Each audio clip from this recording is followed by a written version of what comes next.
Our mateys, welcome to episode 8 of Porch Stories.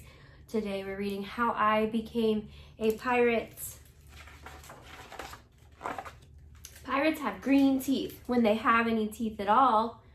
I know about pirates because one day when I was at the beach building a sandcastle and minding my own business, a pirate ship sailed into view. I knew what it was because its flag had a skull and crossbones on it, and because I could hear the pirates singing, "Hey ho, blow the man down." They were a little off key. I've got my Jolly Roger flag up here. I tried to tell Dad, but he was busy setting up the beach umbrella. I tried to tell Mom, but she was busy slathering my baby sister with sunblock. So I went back to my sandcastle, but I kept an eye on the pirates. By then, they were rowing to shore.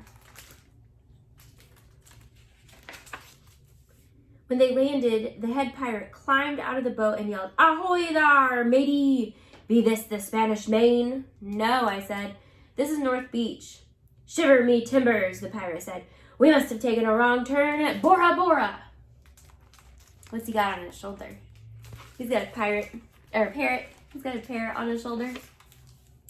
He walked around my sandcastle. He looked at the moat. Do you know what a moat is? It's like a trench around a castle, and it's filled with water so people can't just walk up to the castle. It makes it harder to get in.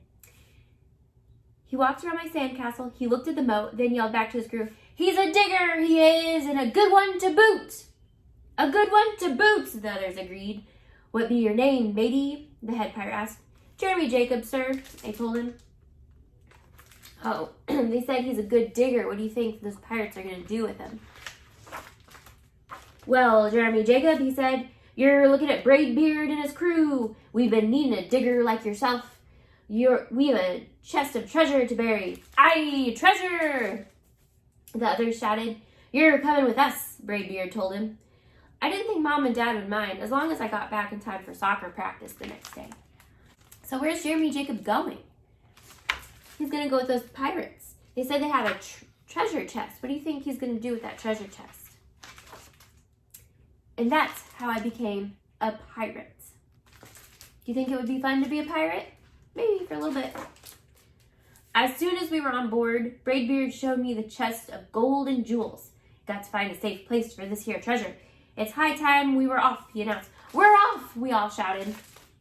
And then we set sail. That's a lot of treasure.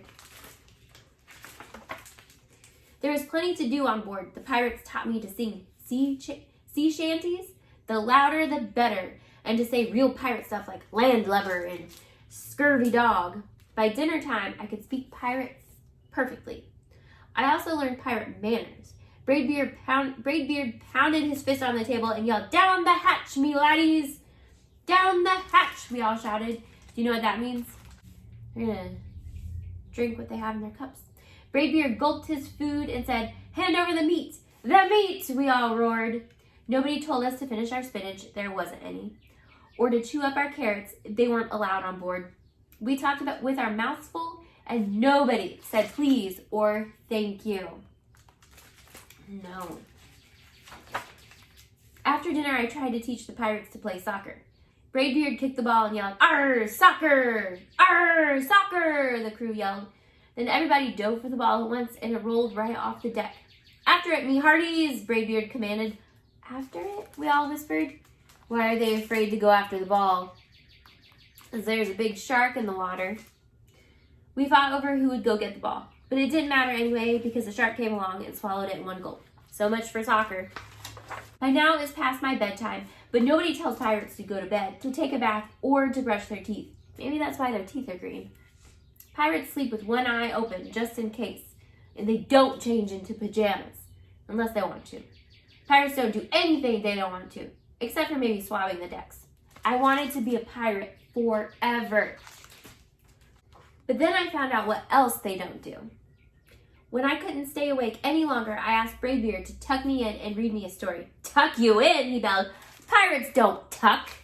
"No tucking," the crew shouted. And the only thing they had to read was a map. "Don't you have any books?" I asked. Braidbeard looked confused. "Books?" I didn't even bother to ask about a goodnight kiss. I mean, but would you want a goodnight kiss from a pirate? I don't think so. It wasn't easy to fall asleep without a story, but I was finally dozing off when a storm broke. Thunder boomed and lightning flashed.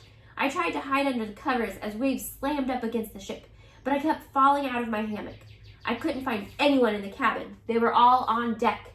"Lower the sails," Braidbeard shouted. "Batten down the hatches." Everybody ran around yelling and lowering and battening. Nobody had time to sit close and tell me it would be over soon. Nobody even noticed me. I decided that I didn't want to be a pirate after all. Would it be scary to be on a ship with a storm, all alone?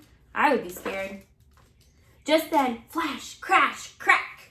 Lightning hit the mast and split it right down the middle. Oh no, the mast holds up the sail in the middle of the boat, and it just got hit by lightning.